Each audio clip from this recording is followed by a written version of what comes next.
oleh Profesor Edita, oleh Ibu India, dan Ibu Suatun. Selanjutnya yang akhir ini sesi dari saya, yaitu mengenai implementasi nilai-nilai kearifan lokal budaya Jawa dalam kota IPS sebagai penguat karakter siswa di Sekolah Dasar Luar Pekalongan. Saya sendiri yaitu Ibu Indah Wardana. Kebetulan untuk pengurusan mengenai studinya saya ke IPS-an seperti Bapak Ibu tadi kan sudah ya, dari Prof. Edita ada kebahasaan, kemudian ini juga kebahasaan Inggrisan, kemudian dari Bu Suatun mengenai PGSD-an seperti itu. Jadi kita menyambung Bapak dan Ibu. Ya, ada penampilan Bapak dan Ibu, ilmu pengetahuan dan teknologi dan pada abad ke-21 semakin berkembang pesat. Perkembangan teknologi memudahkan masyarakat untuk memperoleh pengetahuan dan hiburan. Adapun demikian, kemudahan tersebut memberikan dampak. Dampaknya yaitu Bapak Ibu, yaitu beragam bagi kehidupan masyarakat. Salah satunya adalah perkembangan nilai dan kebiasaan. Ini makanya saya garis bawahi dalam suatu lingkungan masyarakat, baik yang bersifat negatif maupun yang bersifat positif. Selanjutnya yaitu salah satu aspek yang paling mudah mendapatkan pengaruh globalisasi adalah nilai-nilai kehidupan dalam masyarakat. Nah, ini titik poin utamanya, nilai-nilai dalam kehidupan bermasyarakat. Dengan adanya globalisasi terjadi proses perpaduan nilai, kemudian kekaburan nilai, kemudian bahkan terkipisnya nilai-nilai asli yang ada, yaitu kearifan lokal seperti itu. Nah, terakhir, masyarakat terutama anak muda sudah mulai meninggalkan ajaran-ajaran dan patokan-patokan yang mengajarkan bagaimana manusia hidup dan bertindak di dalam kehidupan bermasyarakat. Ini menurut Mas Zuki dan Ferdiandi tahun 2016. Nah, ini Bapak dan Ibu, tadi sudah memberikan renungan oleh Bu Suatun. Selanjutnya saya juga ingin merenungkan untuk Bapak dan Ibu.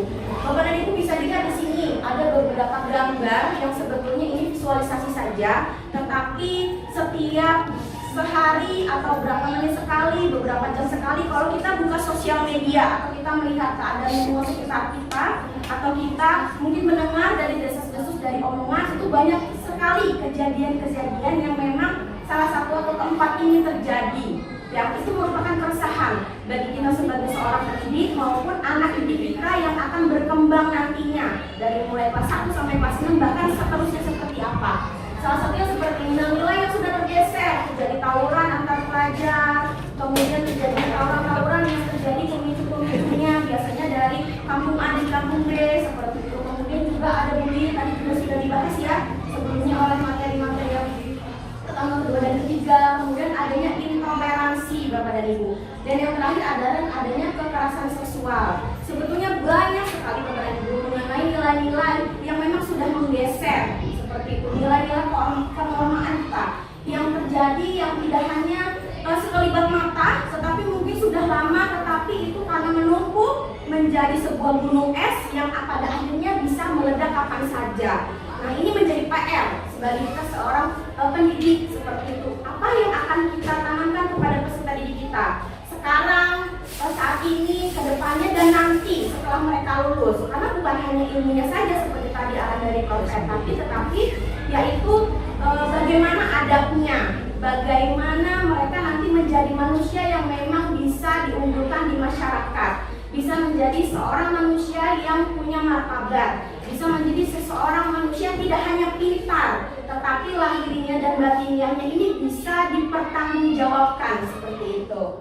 Selanjutnya, nah ini Bapak dan Ibu, kita sudah masuk di fase seperti ini, sadar tidak sadar. 3 dosa besar dalam dunia pendidikan. Yang pertama adanya bullying Bapak dan Ibu, kemudian ada kekerasan seksual dan intoleransi.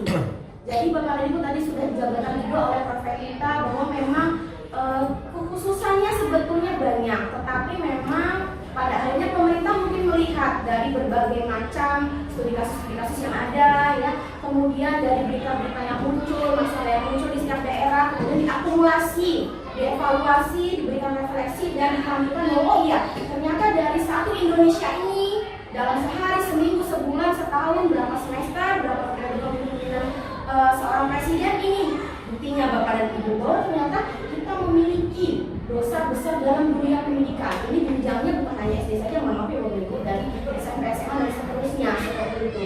Nah, kita sedari SD ini seharusnya sudah mulai bisa merasa memikirkan dan sudah mulai mengantisipasi apa sih sebagai seorang pendidik yang harus saya lakukan ke depannya, implementasi apa yang harus saya berikan, aplikasi apa yang harus saya terapkan, evaluasi sebagaimana yang pada akhirnya harus saya berikan kepada peserta didik, kepada teman sejawat seperti itu. Karena ada rasa nggak enak karena oh dia teman sejawat saya ternyata melakukan seperti itu dan tidak ada teguran ataupun dari atasannya juga hanya membiarkan karena itu dianggapnya sebuah pembiasaan, normalisasi umum. Padahal itu sebetulnya tidak, Bapak Ibu. Kenapa?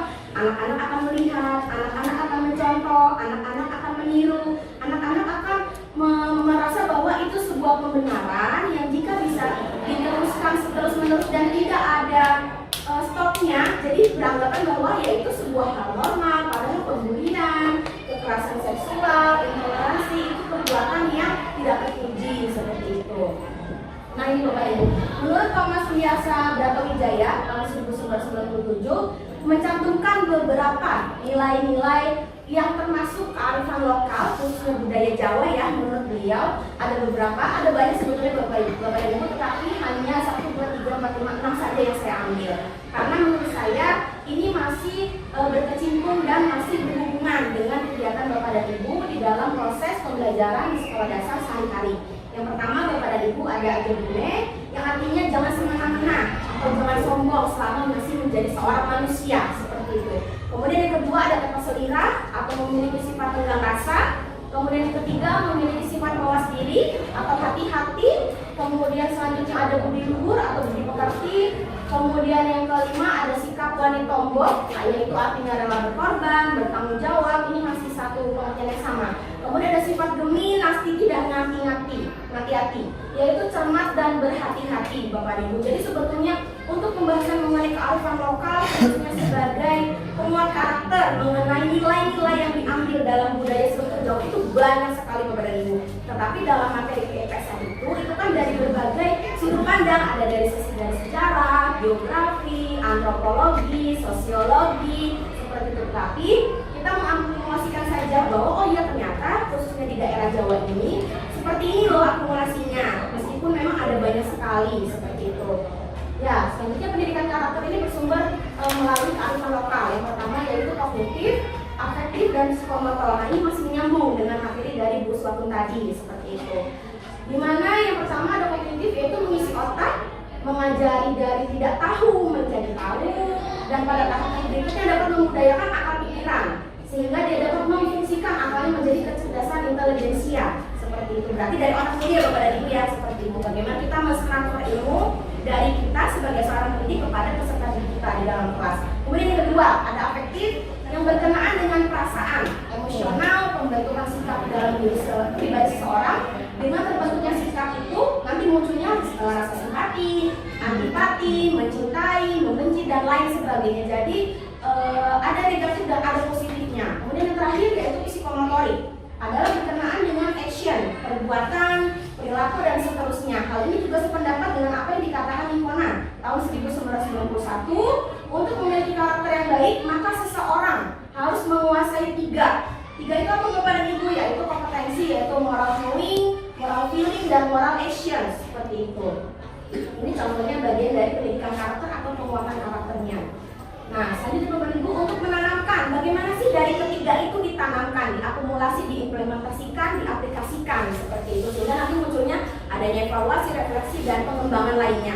Untuk menanamkan ketiga ranah karakter yaitu pengetahuan, perasaan, dan tindakan pada anak, maka sekolah dapat melakukan dengan 4 metode seperti penanaman nilai, adanya keteladanan nilai, kemudian fasilitasi nilai, dan keterampilan seperti di sini ada penanaman nilai, keteladanan nilai, fasilitasi nilai, dengan akhirnya itu membentuk sebuah metode keterampilan. Nah, metode ini yang Bapak Ibu akan pergunakan karena ketika mengajarkan kita kan harus ada metode pembelajaran yang dipilih, menggunakan media pembelajaran yang sudah disesuaikan. Kita harus memiliki strategi pembelajaran, harus ada tujuan pembelajarannya saja.